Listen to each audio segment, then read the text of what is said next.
Hi, my darlings. I'm Sophie Darling, and welcome back to the channel. Today, we're reacting to episode 6 of series 2 of Vinland Saga.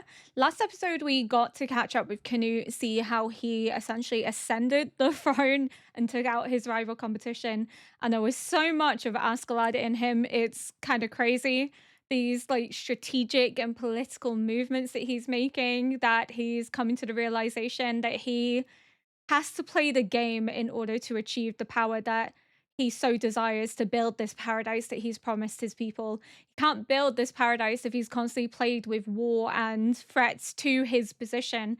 He has to get rid of the competition in order to finally assert himself. And that's something that Askeladd very much was driving home to him, that he can't be in control if his father's going to stand in the way, and therefore his father needed to be taken out. And likewise, the two other kings crowned have been taken out, and he is the only one now. So he can begin this process. But it's just interesting to see him go from almost this idealistic boy and believing that he doesn't need to shed blood in order to achieve his position, in order to achieve his goal, to now realizing as a man that he unfortunately has no choice, that the path to him obtaining the throne was paved with blood. And yes, it wasn't him that paved it, it was Askeladd, but he sanctioned it, he agreed with it. And therefore he can't be exempt from it, he can't pretend he's above it. And that's what Thorkill was driving home to him, is that you can't suddenly shy away. You can't pretend that you're above it all, because you're not. And therefore, you need to do whatever it takes to achieve your throne. You need to stand up. And if it means fighting a war and paving it with blood, then that's what you've got to do. But it will be interesting to see if Canute is shaped by that, if he's changed by it, because we're already beginning to see him kind of leave behind the idealism he had to becoming more realistic. But the weight of carrying the throne and the expectations of his people, his father made comments in series 1 about how he obeys the crown and that the crown tells him what to do, that this isn't necessarily him, but the crown functions through him, almost like the crown's whispering to him and he does what the crown says. It will be fascinating to see if he maybe relates more to what his father's saying in this season, because he now is the one with the crown and that pressure and that weight and that expectation. So I am excited to learn more about Canute and his story as well. I hope we do get to see more of him, and I think we must do, because there's no way that they would show his ascension and then just completely ignore him. So we may get a couple of episodes which are Canute specific, but Thorkill's kind of not aligning with Canute's way of doing things. I think that's because Thorkill, he thinks the only honor and glory is in actually fighting a battle, in winning a battle. But how Canute goes about it isn't the way that Thorkill would. He does it through poison, through sly tactics. He undermines their authority by using threats of violence against the Earl, who was able to slip the poison to the king and then to the son that was then crowned king. So they were able to do it without having a battle, without having a war. But I think in Thorkill's mind, that's dishonorable. That's not how they should be achieving their position and achieving their power. So I think his message got through to Canute, but not in the way that Thorkill expected. Thorkill wanted battle, wanted war, wanted glory, wanted honor, wanted it to be seen as fair, whereas Canute did it underhanded, which is how Askeladd would have done it. And obviously, Thorkill saw flaws in Canute, saw it in his eyes that they were similar to one another. But in going this way, in learning from Askeladd, maybe Thorkill realizes that he perhaps misjudged Canute, that he realizes that Canute is not like Thor's and isn't worthy of being associated with him. I'm not sure, but it'll be really exciting to see.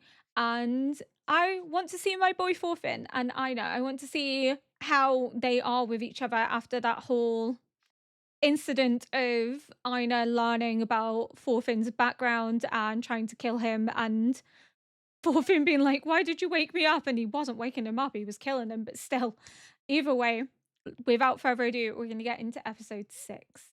I want to see more Snake as well. I like Snake. Snake's hot. No shame. I want to see more of him. Oh, talking to snakes. There's a snake.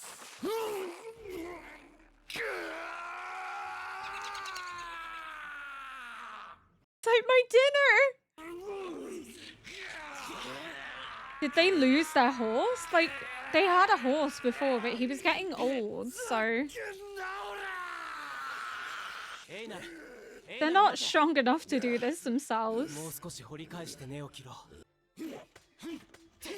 There's a bit more of a spark to him now. You need like an ox or something. Like a bull. The roots go deep.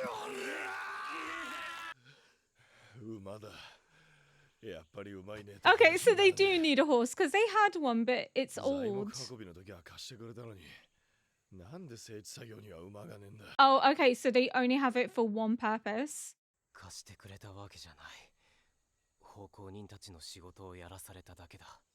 Oh. So they're not supposed to be doing all this by themselves.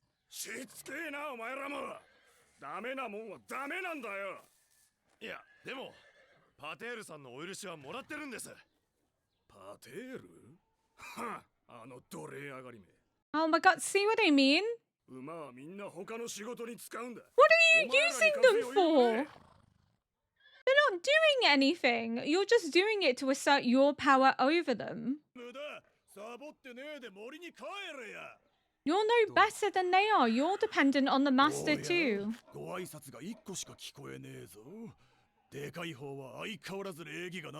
He's restraining himself from headbutting you.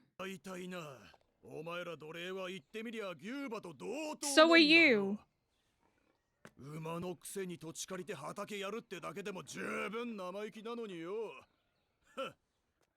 That's what you're doing. I hate them so much. They're on like this weird little power trip because they want to feel superior and better, but they're no different. He's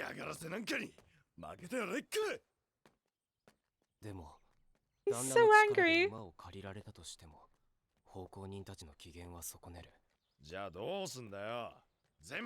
But they also can't do anything to you because then they'll piss off the master.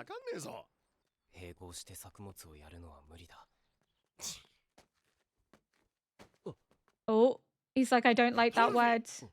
Don't give up hope. It's like, do not be pessimistic.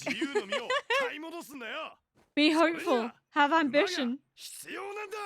This is good for him. He needs someone like this. I love them together. Oh, it's Snake's dad. Dad or granddad? I'm not sure. I think granddad, isn't it?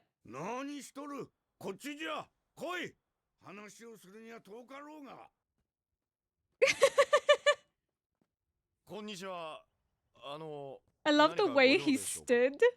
I stand like that sometimes.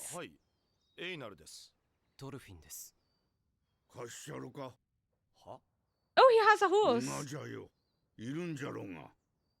What do you want in exchange? What price do they have to pay? Are they going to have to help with his farming? Because he's too old to be doing it by himself.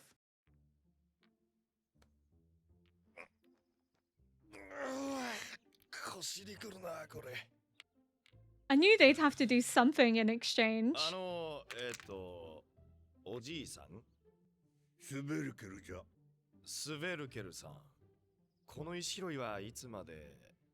Until they're gone.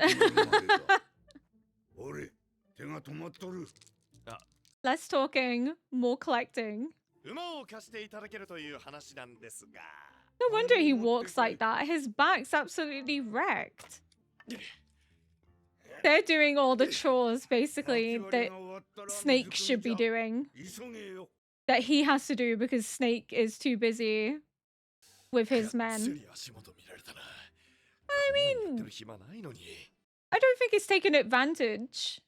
He might be, a little bit, but he's offering you a horse, and horses are expensive. I was gonna say, where is the horse? Oh my god, what if it's like a really old horse?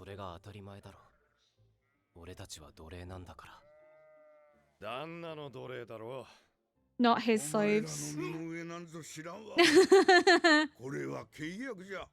馬を貸す代わりに eavesdropping. わしの家の雑用をやってもらう。馬を借りるときと返すときにじゃ。わかったな。 What if they just never drop it off? Then they don't have to do chores, technically. よーし、次行ってみよう。よいしょ。 Oh, so he did have a horse. See, horses are expensive and they're valuable. It's only fair that they do chores. I feel like that's minor in comparison. よいしょ。 He's like, I will do anything you want for this horse. He loves this horse. It's making their life easier. ほら、いざ。こっち。はい。 He's such a cute horsey he is. よし。よし。 It's so nice to see horses alive. Series 1 traumatized me. There were so many horses dying, so it's quite nice that we're not seeing any die in horrific ways this time. His face. He looks really hopeful that they can actually do this.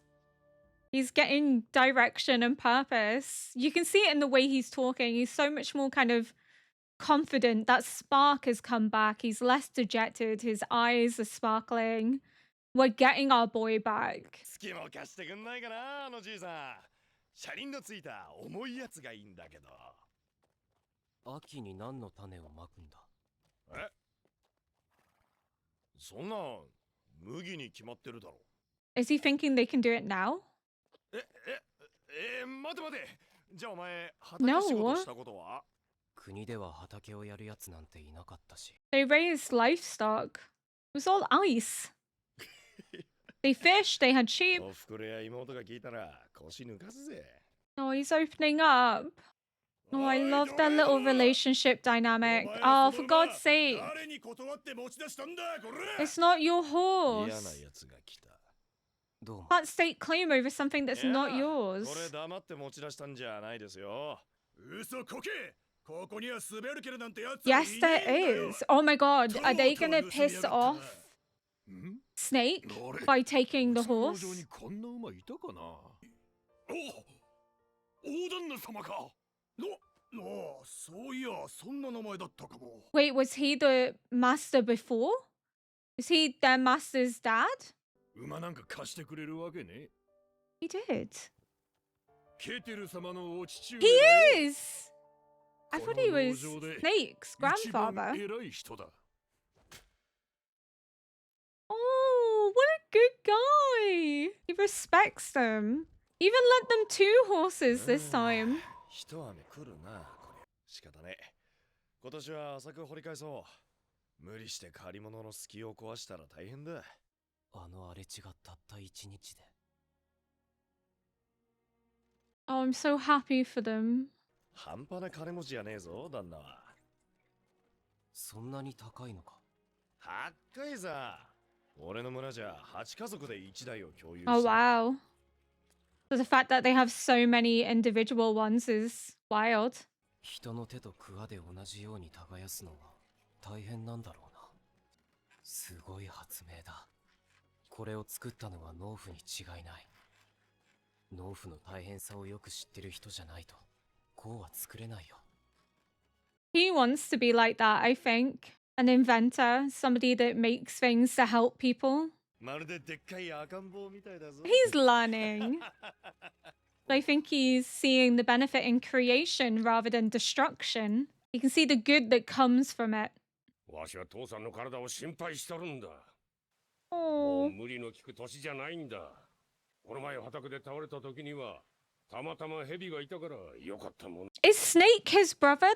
畑で死ねるなら本望 Or じ is ゃ。 Snake just 大 someone 体その年で一人暮らしをすること自体無茶なんだ。 that really cares for him? But he was asleep at his house and then I thought it was his granddad. ケティルよ。 So maybe お前と Kettle わしは and 考え Snake 方が違う。 are brothers, or Snake is also a son of Kettle. うんなんだお前たちこんなところで。 He's gonna realize his dad's been helping them. あんまり勝手なことはせんでくれ。これらはわしの奴隷だ。 You said you worried about his health and that he was overdoing it. they're helping him so he doesn't have to overdo it. It's interesting that he chooses to live here rather than with his son. Maybe he likes being independent and has no interest in money and riches. He lives quite simplistically. ヘビだヘビがいるヘビ No, steak. A steak? The snake. なんでこんなところでどういう神経してんだ He's out like a light. He lives here too. じじい飯作ってるだろ Ram, 一 so 人で食おうったってそうはいかねえぞ he's お前ら related to 俺に him. 呼ばいか Did you come to sneak into my bed? No. I would though. Definitely me. 俺たちが毎晩巡回してっから農場の平和が守られてんだよ So what's his relation? 何が警備か Eh? 女が盗まれないように警備してんじゃねえ I'm sure you are, Snake. You can guard me. 口の減らんやつじゃ小言の減らんじじいだ食え食え遠慮するような飯じゃねえお前が言うな座れ働いた者はその分食うてもよい Oh. He's such a good guy. そういうのをぶっ飛ばして縛り上げんのも俺らの仕事だ働いてんだぜちゃんとよ泥棒に盗まれる He's 分と like, お前らの eh, 食い do you? どっこいどっこいじゃろうがわしらもノルドの男じゃ剣や槍の心得はあるああその年でチャンバ Oh my ラ god. ってかいうぬぼれるなヘビよ Maybe he could. 使い手なんぞいくらでもおるわ年寄りの体を心配してやってんじゃねえかよお前に心配されるほど猛録しとらん But he was definitely a warrior in his day with the sword and the spears on the wall. そうだな5、60人も兵隊がいりゃこんな農場一 Oh, 個だぜ that's quite なトルフィン daunting. Is that foreshadowing? I feel like he's going to try and recruit Thorfinn, but that's not the life that Thorfinn wants. It's the life he left behind. 泥棒より手強いものなんぞこの土地には来ない Ugh, this feels like foreshadowing. そん時慌てても遅えんだぜなぜここには泥棒より手強いものが来ないんですかハラルド王の意向じゃそれらを受け取る以上王にはケティルを守る義務があるのだ平和を金で買うようなマネを一介の農民に守りきれぬほどの土地を持つ必要がどこにある大きすぎる富は災いを呼ぶ I had a feeling that was the case. I was saying that he lives quite simplistically. He doesn't really indulge in luxuries or unnecessary goods, unlike his son. So I think that's what we're seeing here is that he sees wealth as sort of the root of all evil, that he would rather live a simplistic life on a small farm with land that he can actually defend and take care of without the risk of losing it all. Because what's the point of having all this wealth, all these riches, if you can't keep hold of it? There isn't one. And it only brings misfortune because of envy. Others want what you have. And greed is, unfortunately, an aspect of human nature. And why would you risk incurring that upon yourself? He would rather live this simple, honest, authentic life than try and prove something by being someone he's not, by opening himself up to potential thievery and people meaning him harm because they want to covet what he has. He's probably wondering what happened with his son, that they went from owning this land to tilling this land to suddenly it being like this wealthiest farm in the region, and they're sending all of this tribute to Harold to buy peace. And he's saying, well, we shouldn't have to do that. We shouldn't have to buy peace because we shouldn't have so much that we'd have to worry about others taking it from us. That if he lived a life more like my own, we wouldn't have to worry about these unnecessary threats. We could just live and enjoy our existence. We could defend what is ours. Whereas because the land is so vast and there is so much, they can't defend it properly. 富を増やしては失うことを恐れ恐れを和らげるために金を使いまた稼ぐ Exactly. その虚しさにあのバカ息子は気づかん which is why he lives in this rundown hut, lives very simplistically because he values life and values what it has to offer. He's not interested in money or wealth, but he values freedom as well. I think that's why he's helping the boys, because he wants them to be free. 来なきゃ来ないで寂しがるくせに。とっとと失せろ。 Oh dear, he's really pissed him off this time. 変な二人だったな。実の親子より馬があって。I know, I was gonna say that. 今日はなんだかいろいろなことを学んだような気がする。 Oh, oh, the music. よかったな。でかい赤ちゃん。それやめてくれ。 He never really had a childhood to learn all of this, so this technically is a second childhood for him, seeing the beauty that life has to offer. 大きすぎる富か。 I'm gonna cry. The music gets me. I'm just so happy to see him finding himself again. 頑張っといけ。 Look at their little beards. ダチの言うこと信じろよ。ダチ？え、嘘。なんだよ、それ。友達だろ？え、違う。 Yeah. He's never had a friend. 友達だ。 No. I'm too weak. I'm too weak. I'm getting emotional. Because we're seeing Thorfinn learning and growing and changing and finding the beauty in life and learning that it's better to live a simplistic life, to take joy in what you have rather than trying to constantly earn more and protect more.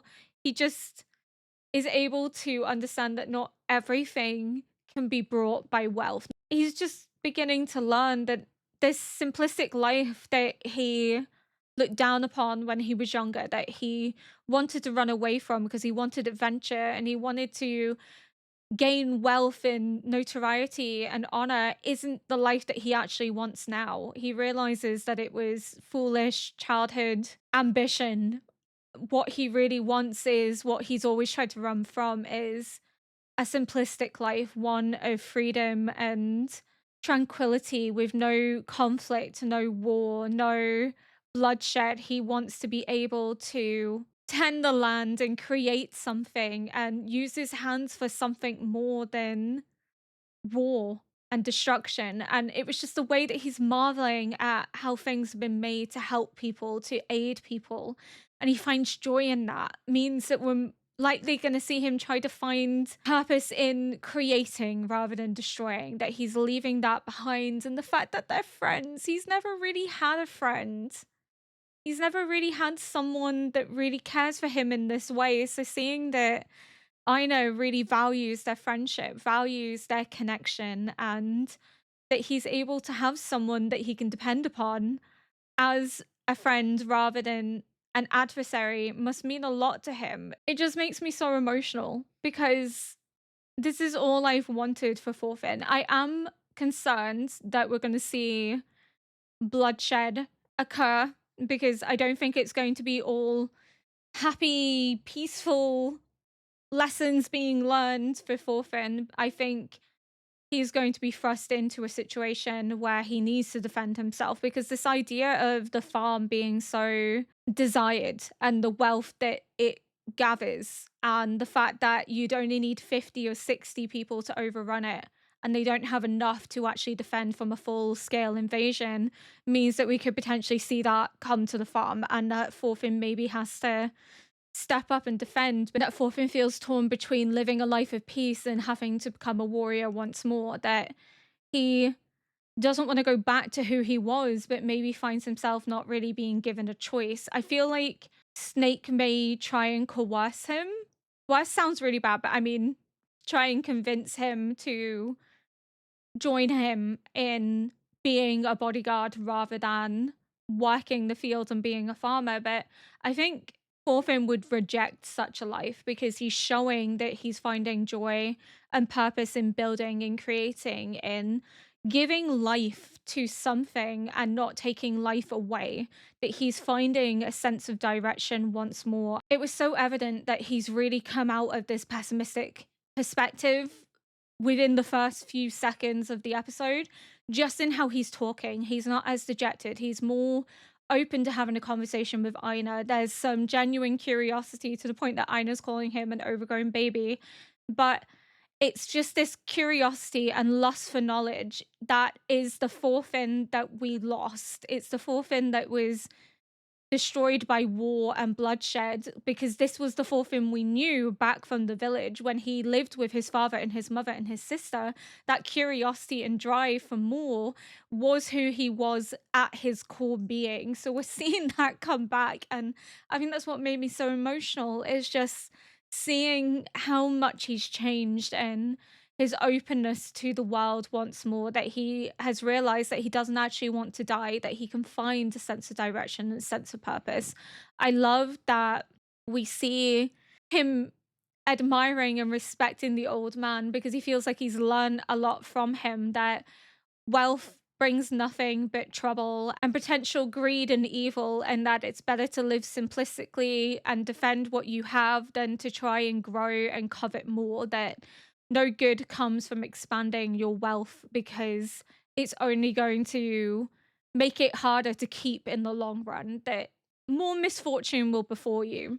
And I mean, it's one of the oldest sayings, is that money is the root of all evil. And I think to some extent that is true, because the more money you have, the more inclined you are to want more. But in wanting more, you may also be the envy of others who may seek your downfall because of it.